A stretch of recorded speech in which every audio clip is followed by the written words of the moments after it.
folks, Philidor here, and welcome back to another episode of our series of the Philidor Defense. In this episode, I'm gonna show you how good is play with the Philidor Defense when you know the basics and when you know the principles of middle games and when you can start to make more easily the recognition of the patterns of the mid game and of the tactics in one game, playing with the black pieces. In this game, I played again one other player with this elo, which is near of mine, but it's a little bit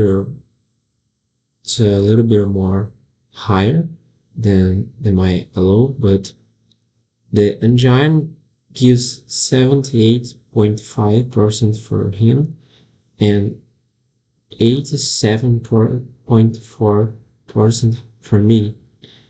And for him, 1,150.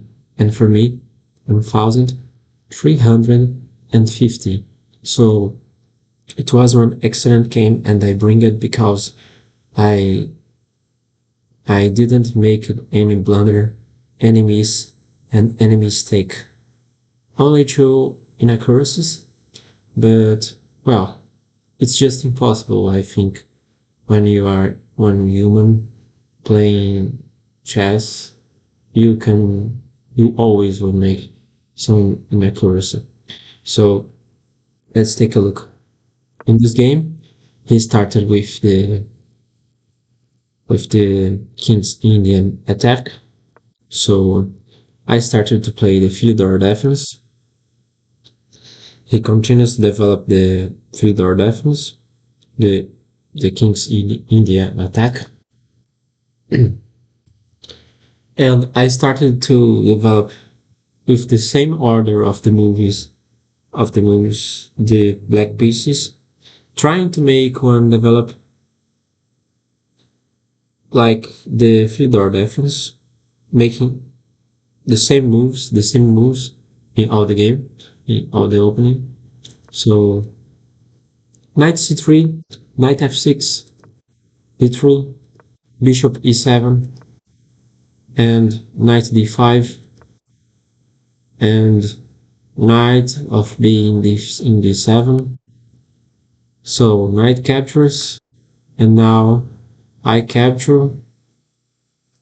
So knight f3, I castle, and now the bishop attacks the knight, and here the bear is pending for the black pieces. I don't know why, but yes, this is pending.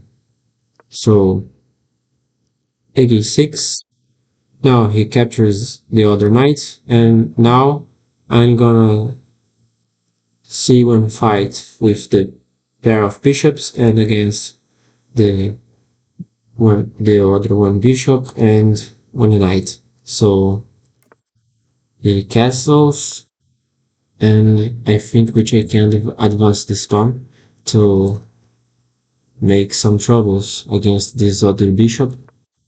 Queen d2, a4, and queen b4.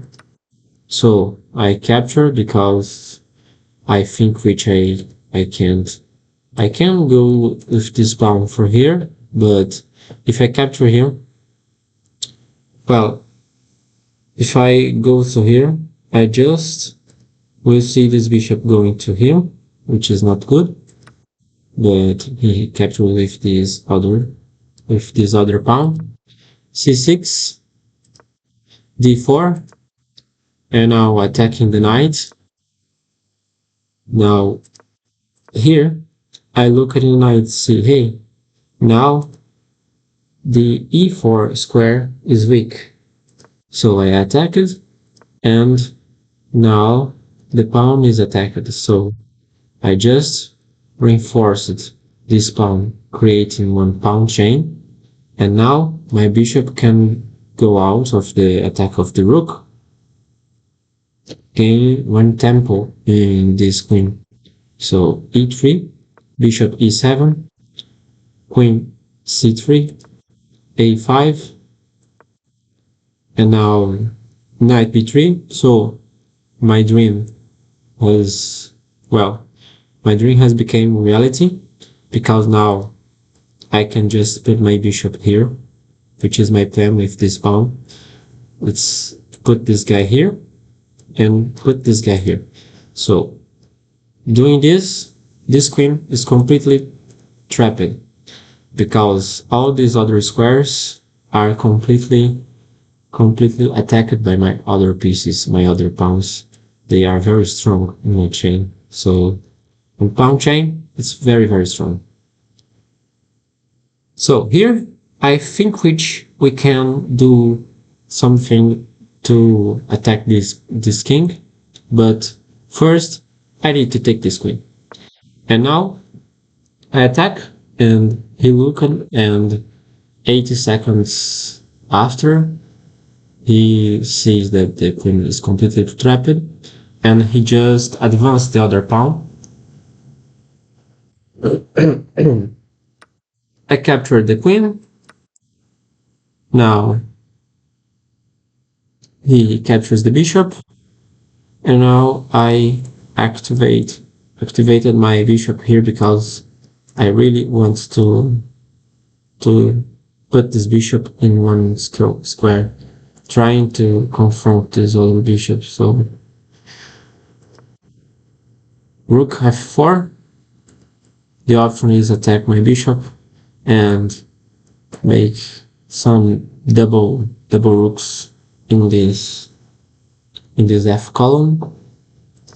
So I played it to the bishop e2 because hey, I think which I can start to maneuverate this thing, which is pretty damn good.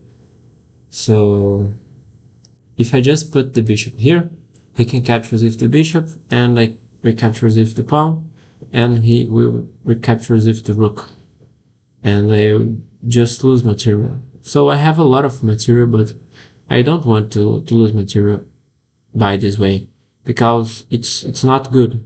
So it's very dangerous, and it's very bad. Now g4, and I see, hey, I think which I have a breach. Now this pawn is very weak. I can attack with the queen, so I played this, and this is the best move for the computer, I think. So now he makes one discovered attack on this queen, but I think that, hey, this just helped me because now I put my queen on a more activated square, attacking at the same time 2 pawns, and at the same time pinning this bishop.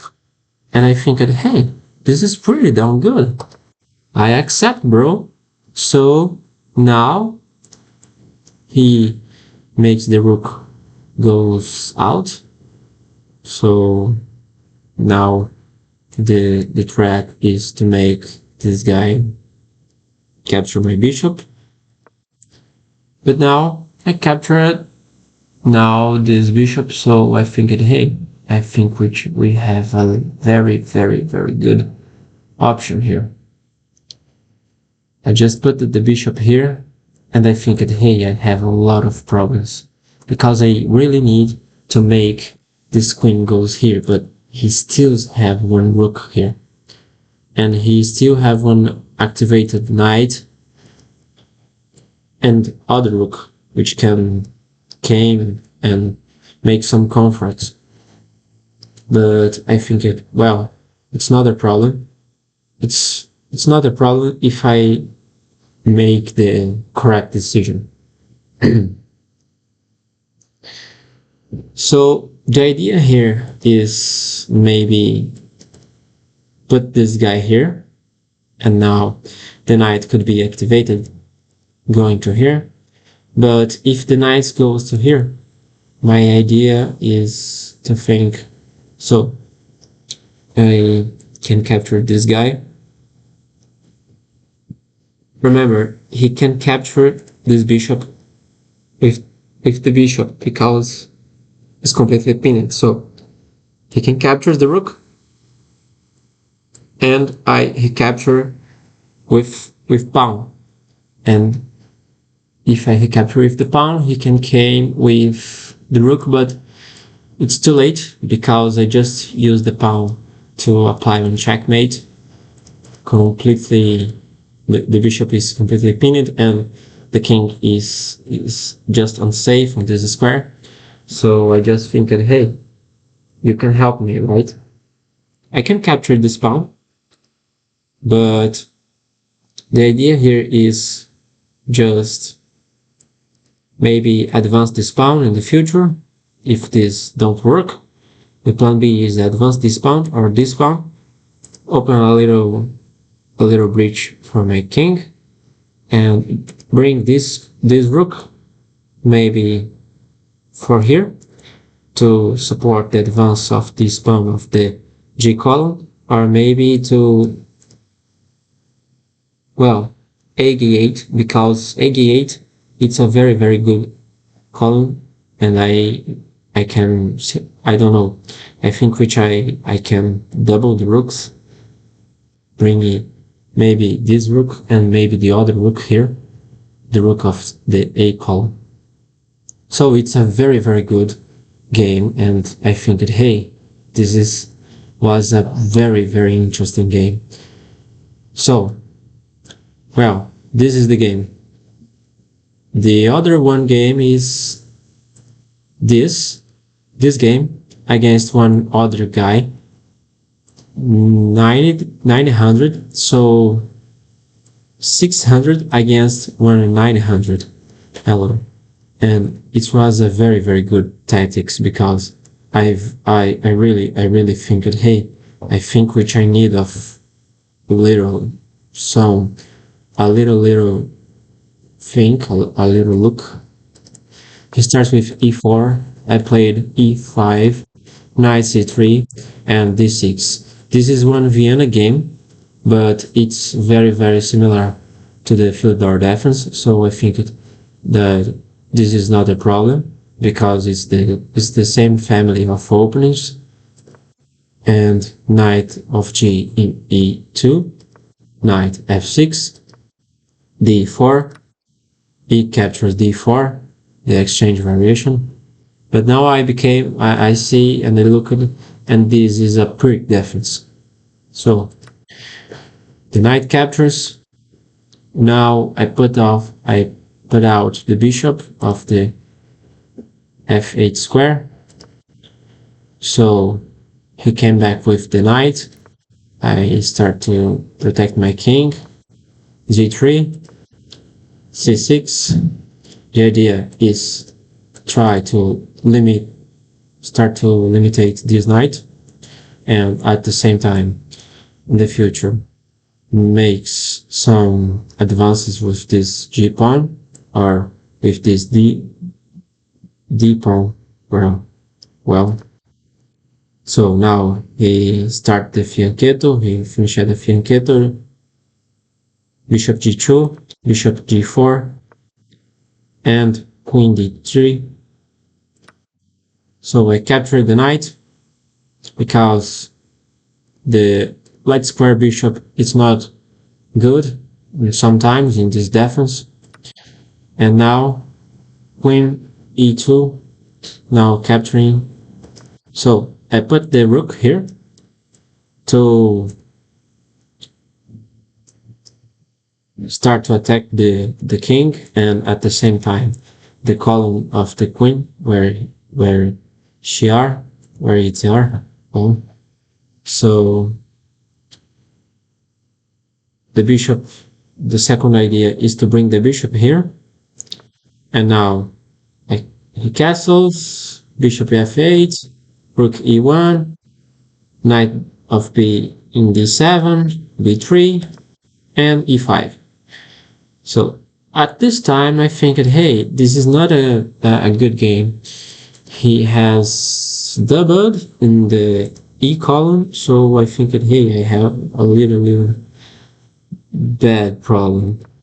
Bishop b2, and now, well, he is just trying to attack more and more the center. And now I take the knight of the dangerous and I start to control more squares with this knight. So rook of a d1, d5, and I think he will advance the pawn, trying to attack the knight, but not. He just advanced the other pawns and start to make some advances. And I think, hey, this style is very interesting. He is just waiting by one serious mistake, but now the computer says that the white pieces has the advantage, but my opponent just don't make any type of move coming to me because he can't see any type of serious mistake. He's just waiting serious mistake. So I figured, hey, I need to develop my other pieces. So I take out the bishop, and now he attacks the bishop. Now I retreat the bishop, controlling this square of the knight, and now I see, hey, this is not good. One fork come here. So now the fork comes, but I figured, hey, this is not good. I can take this or maybe the other one, but hey, I attacked this square 3 times. I have attacked this square 3 times, so I think, hey, I can do something like this, right? So I attack this square. Now I capture the pawn. He captures the knight, and now he captures the other the other bishop. So now he captures the queen, and I think, hey, I think we should have an advantage here because I just have this queen, and now he has 2 rooks, 1 bishop, 1 knight, and I have 1 knight, 1 rook, and 1 queen. So he has a little bit more coordination by the quantity of the pieces, but I think that, hey, this is not a losed game. This knight is completely inactivated in this square. And I think that, hey, I think which I can make some moves here. My king is completely defended by the rook, so there's not checkmate treat. So the idea here is to make the queen move to here. But first, I need to make this knight go out of here. So the idea is to make this knight goes out of this way. And the idea is I take the queen and I put the queen here, but I will wait one more time. Yes, it's not good. Wait 1 or maybe 2 moves to make something that your opponent can, well, that can just destroy in 1 move. But I think it, and so I thought, well, I think which he can't destroy this in just 1 move. So he get out the rook. He just moved the rook.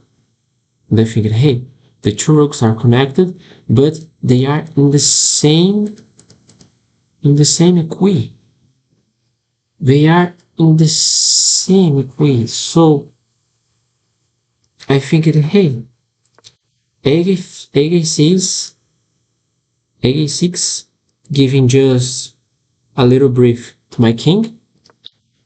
So now he just moved the rook to this square, and I think, well, this is pretty much strange because now I can move my queen to here. So I moved the queen to d2. moving to very more good space. And now he attacks this pawn of B.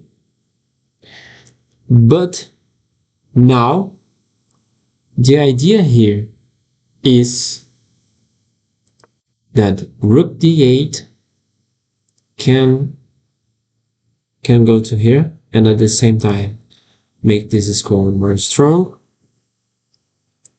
and move this pawn in the future. So he will take this pawn. Okay, I think okay, he will take.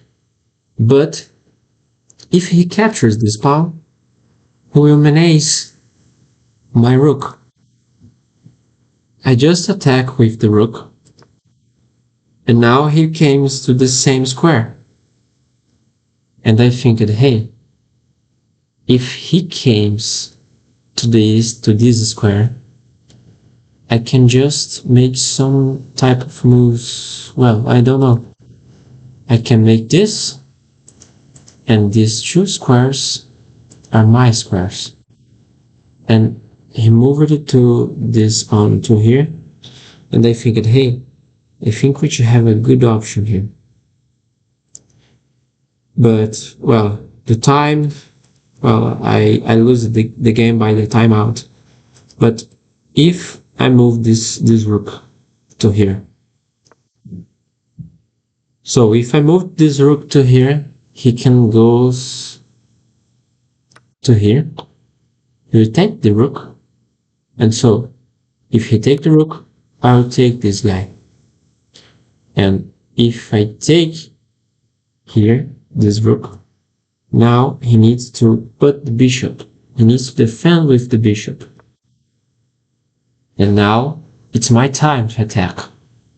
And I will attack with taking a little bit of this pawn and a time at this knight. And if he captures this pawn, I just will take this knight, and at the same time, in this c5 square, I control with my queen the a2, the a7, and the e7 square. And I think, hey, I think with this, it's a brilliant move. So this is a brilliant move, I think it's so. In the engine, in the day, I analyze it, and so I discovered that this should be one brilliant move. But now he just is not a brilliant move, because if I make this, so, well, if I make this and he don't capture, so let's suppose that he will do something like this. I think which he can capture this knight, this rook, and if he captures here, I just can maybe goes to here. So I have 2 pawns, and I can advance this pawn or this other pawn, and I have this other one. So my knight can be activated, so I can put this knight here. And if I put this knight here, I can just go to here, and with my queen I can go to here, and this knight, this guy will need to retreat if we don't have more one knight here. And I think, hey, this is just a brilliant sacrifice, a brilliant move of rook. So, well, I think the Philidor defense, it's not a problem. The problem is you need to think, and you need to know the principles of the openings and the principles of the middle game tactics and the principles of the final games, of the end games. So, well, is this for this today? So thanks for watching, and we'll see you the next time. Bye bye, folks.